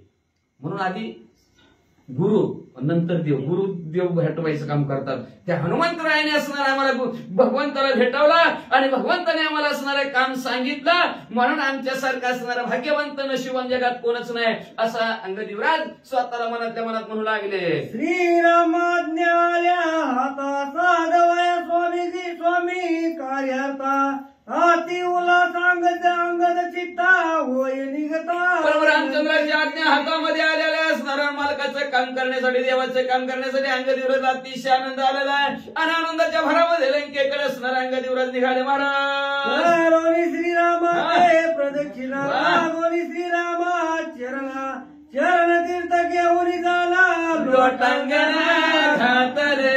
लगेच प्रभू रामचंद्र बघा आता किती आहेत बघा. घालोनिया प्रदक्षिणा, पहिली प्रदक्षिणा घातली. आपण म्हणतो फक्त घालीन लोटांगण, लोटांगण वेगळं आहे. आता पुढच्या तुकड्यात लोटांगण आहे, आधी प्रदक्षिणा. का तर घातलेली या प्रदक्षिणा संतोषी देवादिदेव, देवाला प्रदक्षिणा तशाच घालतात देवाला प्रसन्नता वाटत असते. पण पहिली प्रदक्षिणा घातली परत आपल्या भोवती फिरावं लागतं तर ती सुट्टी प्रदक्षिणा, त्याला पूर्ण प्रदक्षिणा म्हणतात. नाहीतर असं गोल फिरून आलं की आपण म्हणते खातं लेकर वागले असं गोल करते ते मध्ये वर आहे अंड्यात टाकलं असं काहीतरी म्हणतात ना, ती गोल रिंग खेळत आणि पोरं म्हणतात खेळ असतं तर म्हणूनच परत स्वतः भोवती फिरावं लागतं. मग अशा प्रकारची एक प्रदक्षिणा असणारी प्रदक्षिणा घातली. प्रदक्षिणा घातल्यानंतर पाया पडले, चरण असणारा स्पर्श केला प्रभू रामचंद्राच्या. नंतर चरणाचं तीर्थ घेतलं. म्हणून चरणाचं तीर्थ घ्यावं लागतं. पण कसं घ्यायचं काय म्हणतात, चरणाचं तीर्थ आपल्याला तर का का पाणी टाकायचं का, डोळ्यातलं असणारं पाणी असतं त्याला आनंद असं असतात, ते असणार पायावर पडले तर ते चरण तीर्थ झालं. पण असं चरण तीर्थ म्हणलं तर 4 बोटं असणारे भगवंताचे असणारे पायाखाली गेली पाहिजे. आणि ही जी काय आपलं भ्रुकुटीचं मध्यस्थिकान आहे ते असणारं बरोबर अंगठ्यावर टेकलं पाहिजे. ह्याला म्हणत असणारा नमस्कार, ह्याला म्हणायचं असणारं चरणाचा स्पर्श, तो चरण तीर्थ असणारे घेतलेला आहे. आणि पुन्हा लोटांगण घातलं. लोटांगण अंगणावर असं करा बडा लोणे अशा प्रकारचं लोटांगण घातलं आणि निघाले पुढं. वंदोनी लक्ष्मण बिभीषणा लागला सुग्रीवाच्या चरणा, तेने वंदोनी आशीर्वचना उल्हासे झाला अनुवादे. तुम्ही म्हणता आता कशासाठी प्रदक्षिणा घालायची, कशासाठी चरण तीर्थ घ्यायचं आणि का पाया पडायचं. पाया पडले की लोक आशीर्वाद देतात. सुखी आनंदित हो, आपल्या पाया पडत चांगल्या मार्गाने पास हो म्हणतात का नाही माणसं. तशा प्रकारचा सर्वांचा आशीर्वाद असावा. कुठलंही कार्य करत असताना त्याच्यात थोर मोठ्यांचा तर आशीर्वाद असावा. आपलं कार्य परिपूर्ण व्हावं म्हणून असणाऱ्या वंदन लक्ष्मणजीला केलं. त्याच्यानंतर विभीषण काकाला वंदन केलं. सुग्रीव राजाच्या पायावर असणारं डोकं अंगदेवराजनं ठेवलं गेलं. सगळ्यांचा आशीर्वाद घेतला आणि अंगदेवराज काय बोलू लागले. श्रीरामाज्ञा वंदोनी शिशी जीवित्वार पिले श्रीरामासी. वा वा वा. तू जरी श्लघता कपिवंशासी राम कार्याची शीघ्र साधी. मला लगेच आशीर्वाद दिला ना. आशीर्वाद देऊन उल्हासाने असणार काय म्हणू लागलेले आहेत की प्रभू रामचंद्राच्या आज्ञा शिरसावंदी मानलेले. ती मानून म्हणले असणार काय केलं. आपला जो काही आता ध्येय आहे तो प्रभू रामचंद्रासाठी सार्थक आहे. त्यांनी दिला त्याच्या कामासाठी म्हणून त्याच्याच कामासाठी वापरायचा आहे. मग का आपण म्हणतो की देव दिला देव भजना गोमटा. भजन करण्यासाठी भजन म्हणजे सेवा बरं का. भजन म्हणजे सोळा आपलं काम नाही आपण त्याच्यात नावली. मग म्हणजे असणार सेवा करण्यासाठी हे दिलेलं आहे. तर असणारी प्रभू रामचंद्राची सेवा करायची का तर प्रभू रामचंद्र तुमच्यामुळं तुमचे दास झाला, सेवक झाला म्हणून वानर वंशाला मोठेपणाला असणारी सर्व वाहवा करू लागली. म्हणून आता प्रभू रामचंद्राचं कार्य मी लवकरात लवकर करणार असं अंगद युवराज म्हणू लागले. याचा अर्थ ज्याचं खावं मीठ त्याचं करावं नीट. वाचा.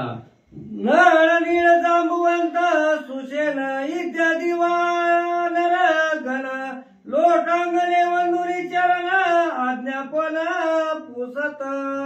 लगेच म्हणजे असणारा नळ निळ असणारा जांबुवंत सुशील वैद्य राहत सर्व वानर मंडळीला असणारे विचारू लागले. जातो बरं का. प्रभू रामचंद्राने सांगितलंय सगळ्यांना लोटांग घातलं आणि जातो बरं का. येतो लवकरात लवकर येतो. वाचा.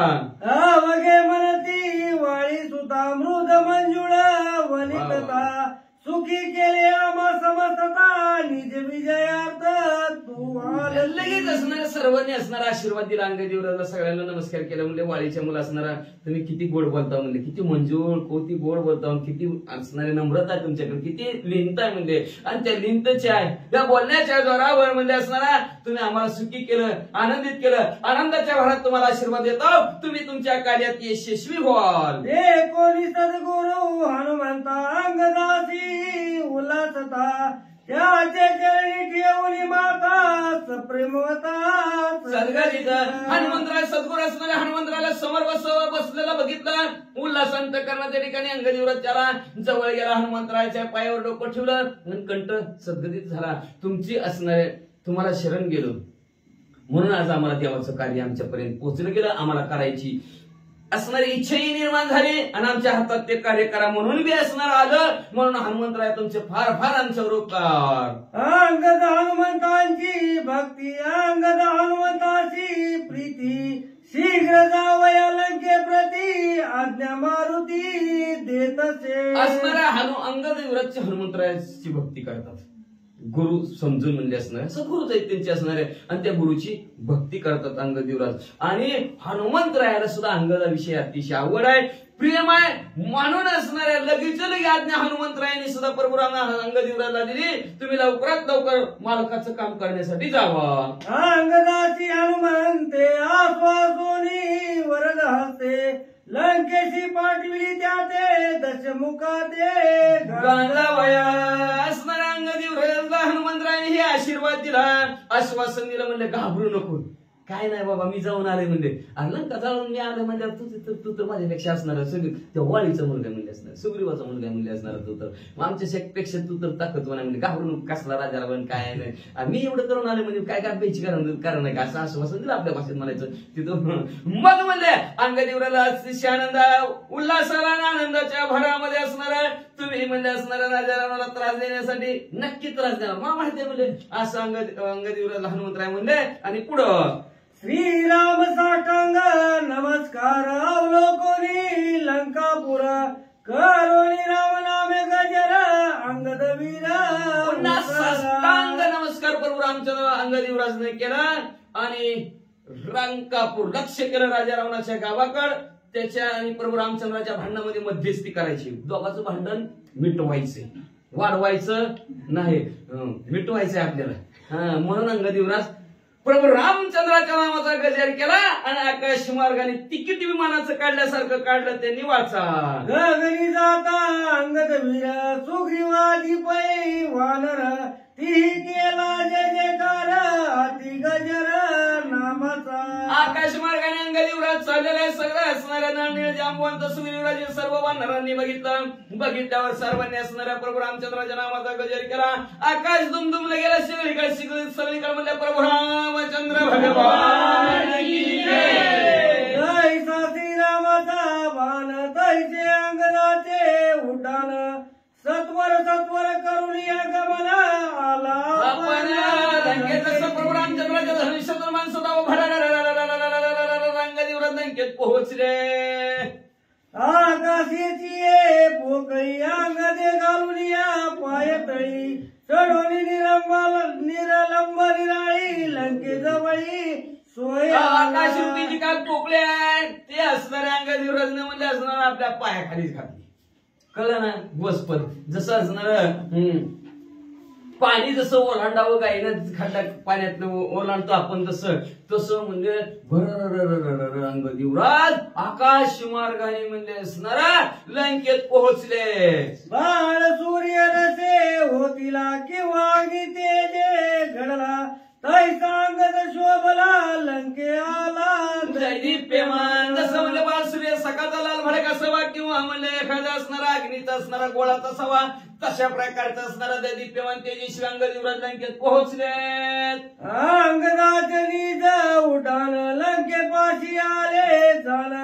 एका जलार्दला शेरा पुढे निरूपण हाती घोडा हा सो राम नामाच्या जोरावर एकाच दणक्यात अंगदेवराज लंकेमध्ये पोहोचलेले आहेत आता लंकेत पोहोचल्याबरोबर राजा रावणाला बातमी कळलं कोणतरी अजून आलं कोणतरी नवं हनुमंतराय झालेत काही की असं सगळ्याला वाटलं म्हणलं घाबरमुंडी उडेल शांतीप्रम एकनाथ महाराज आपल्या सद्गुरु जनार्दन स्वामीला शरण जातात आणि शरण जाऊन म्हणजे असणाऱ्या अंगदेवराजचं आणि राजा रावणाचं कथानक उद्याच्या अध्यात ऐका अंगद रावण संभाषण युक्ती प्रतियुक्तीचे छळण तेही गोड निरूपण सावधान असं म्हणले असणाऱ्या अंगदेवराज आणि राजा रावणाचं दोघांचं भाषण होईल काय राजा रावणाचं डोकं आहे काय अंगदेवराचं डोकं आहे एकमेकाचं बोलण्याचं सडेतोड एकमेकाला असणारे उत्तर देतील एकमेकाच्या प्रश्नाला जी प्रश्न विचारला त्याच उत्तर जसंच्या तसं देतील व्यवस्थित असणारं दोघांचं संभाषण आपापल्या चातुर्य असेल किंवा बुद्धीची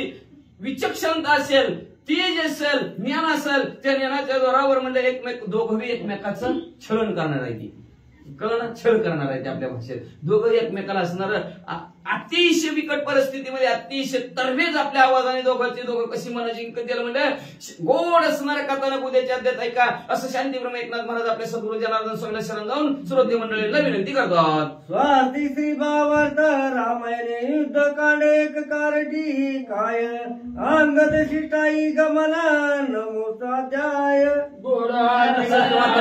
कृष्ण